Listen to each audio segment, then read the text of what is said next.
Viewer discretion is advised. The Ellen Austin was a large, multi-masted schooner. Oh.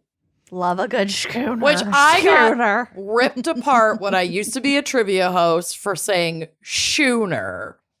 Yeah. Which I understand is wrong.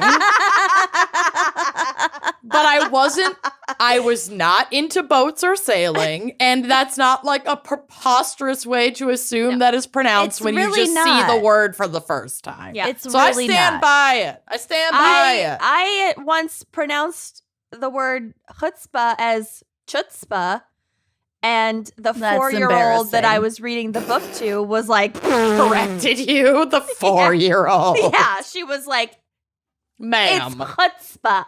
Well, Idiot. I, in my mind, pronounced misled as misled, which we've Yes. discussed before. So whatever. It's You got this. Whatever. We've all been misled. You don't know till you know. Yeah, you've been misled by the English language. We'll stick with ship from now Yeah. on.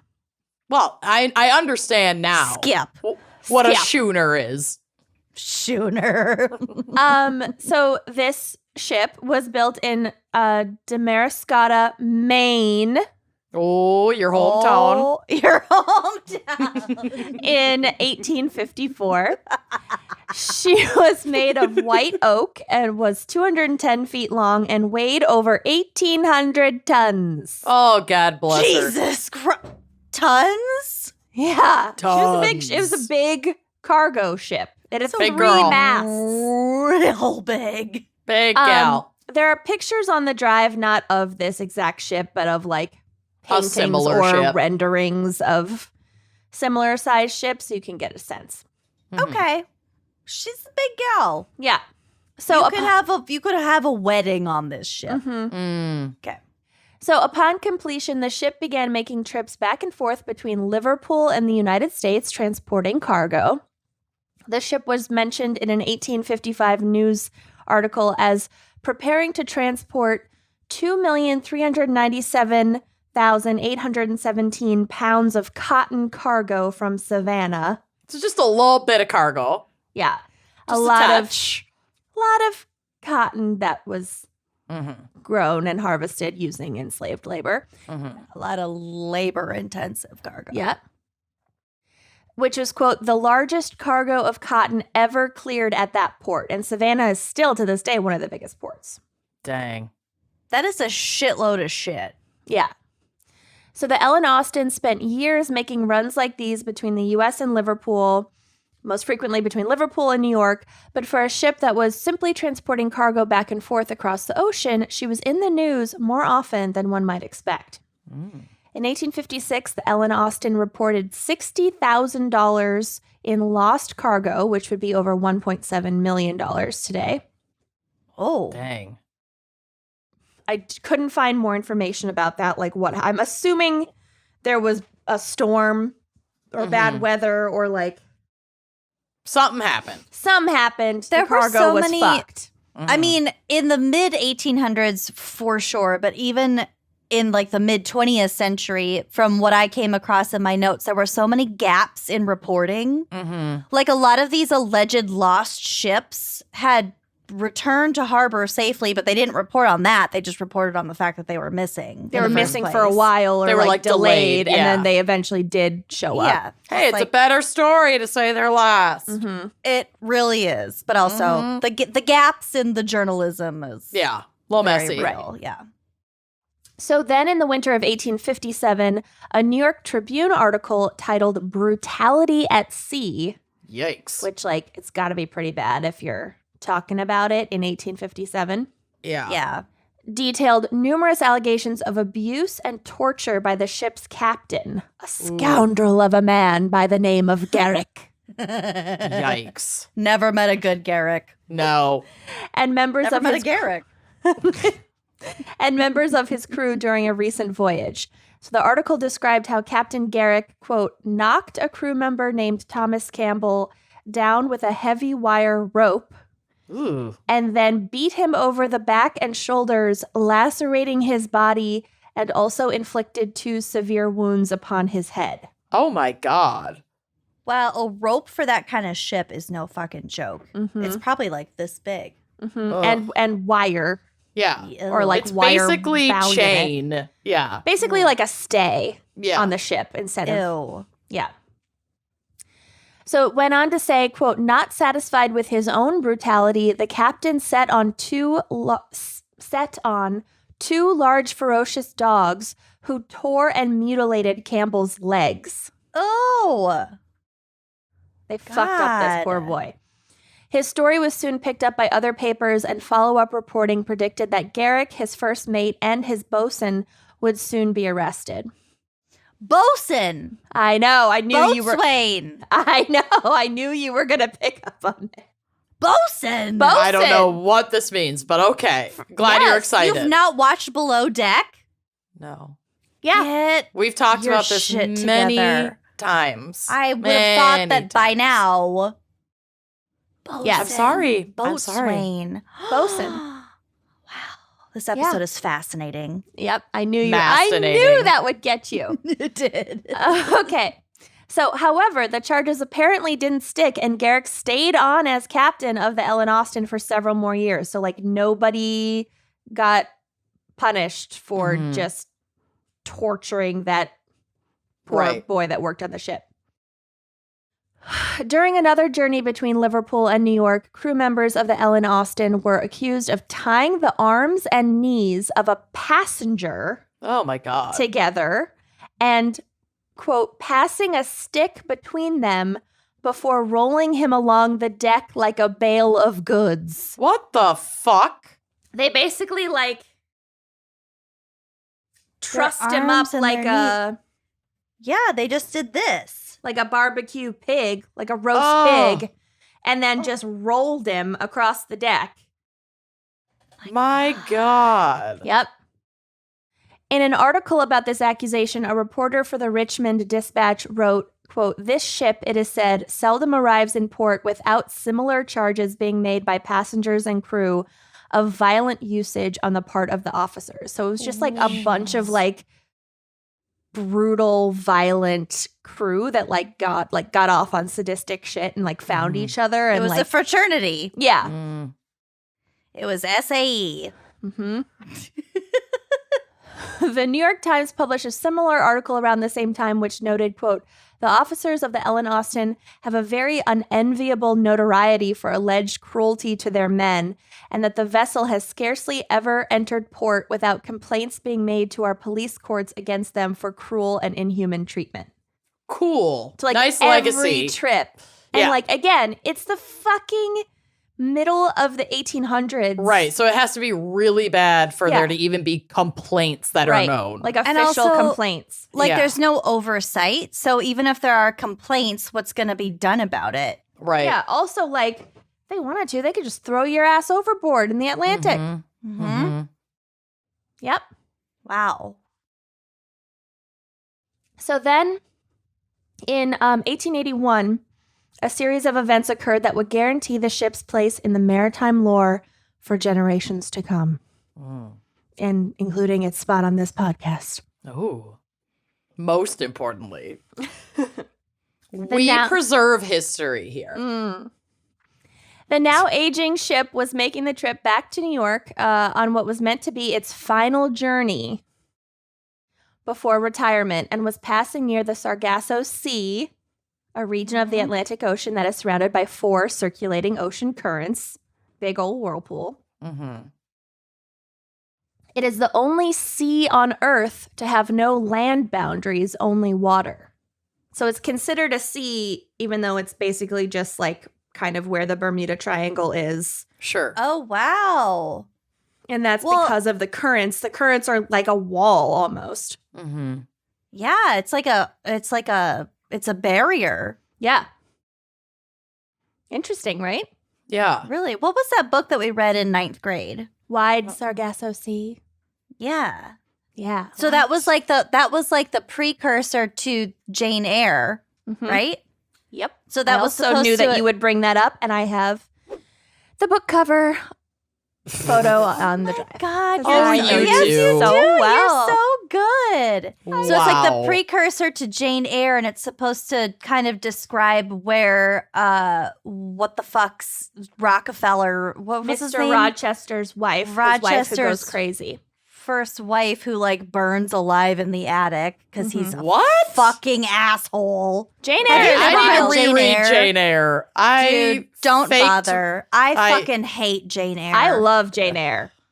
God. Well, I liked the book for what it was. I hated the character of Jane Eyre. Correct. Because it's not till Rochester goes blind and can't rely on anybody fucking else that you're just like, oh, I guess you're good enough for me. As a character, you. she's Ugh. annoying, but the book is really good because it's really dark and weird. The book is good, but Anyway, White Sargasso. White Sargasso Sea is basically like good fanfic prequel to Jane Eyre.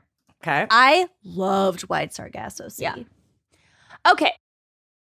So this sea is approximately 680 miles wide and 2,000 miles long, and the closest landmass to it is Bermuda. So it's basically the Bermuda Triangle. Mm-hmm. Don't at me with the difference. I don't care. Written accounts It's not an established region according to the U.S. Board of blah, blah, blah, blah, blah. So whatever. So written accounts of the Sargasso Sea date back to Christopher Columbus's 1492 journey, and he wrote of an area of the Atlantic clogged with seaweed and lacking in wind that he feared would trap his ship, if only. Yeah. Some historians also believe that ancient mariners may have discovered and wrote about this portion of the Atlantic, although these accounts are now lost to history if indeed they existed.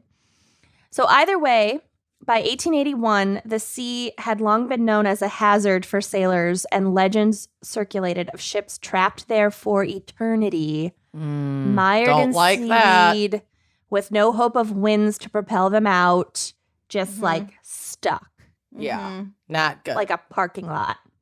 Ugh. Paved paradise and put up a parking lot. It's So like on- Shackleton. Yep. Did you guys hear about Shackleton's ship? Oh, yes. Is this another stuck ship? Yes. the Arctic. Isn't it owned by Or the in, same like, company northern too? Canada? In the Antarctic, Antarctic. I think. Shackleton was the captain of the ship, and this was in the what was I We'll don't do remember. it. We'll Let's, get our I'll facts just together. do another GAC thing on Yeah. that too. Table it. We'll come back. to It's Shaq. really cool. I'm gonna write Okay. this down. Back to Shaq. So on this fateful journey, as the crew of the Ellen Austin passed near the Sargasso Sea, they spotted another ship just kind of sitting there. Oh God. I mean, it was moving, but it was doing so aimlessly and erratically. And the captain, so this is a new captain of the Ellen Austin because it's been a few decades. This new captain is named Baker. And he decided to approach closer to figure out what was going on with this like weirdo ship. So Captain Baker commanded his crew to closely follow and observe the ship for 2 days in case it was some sort of like pirate trap that they were trying to like lure them closer and then take over the Ellen Austin, Sure. which apparently did happen. And after 2 days with no sign of any activity aboard the mysterious vessel, Baker decided that it was safe to proceed closer. As they closed the distance between themselves and this mysterious ship, they noticed something very strange. The ship seemed to be empty of any crew at all. Oh, they're all dead. Ghost ship. Did it smell bad? Baker sent a small contingency of his crew to board the ship to confirm that this was the case. And indeed, there was no one on board. So they weren't all dead, or like there weren't bodies. They were just They were- disappeared. There was just no one on board the ship. Cool.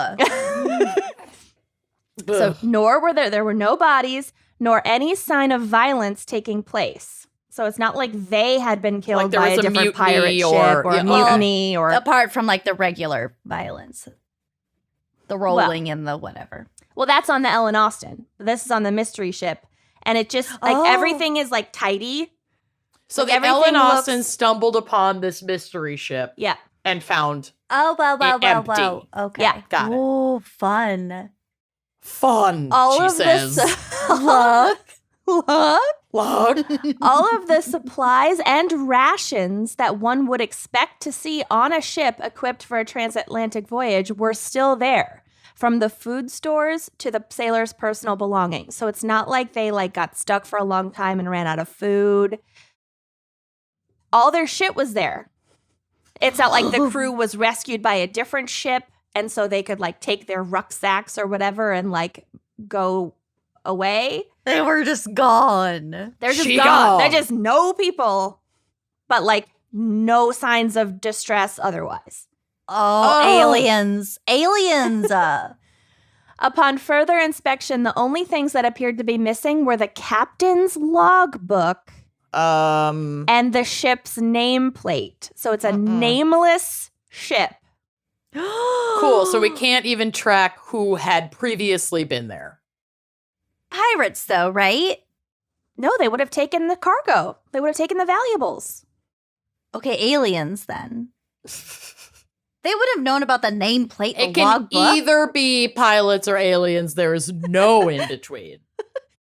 The vessel had also been really? the vessel had also been carrying valuable cargo of mahogany, and even that was untouched. So it was definitely not pirates. Right, because they would have taken something. Also, there would have been signs of violence. Mm-hmm. Oh, my God. So Captain Lucy's so excited.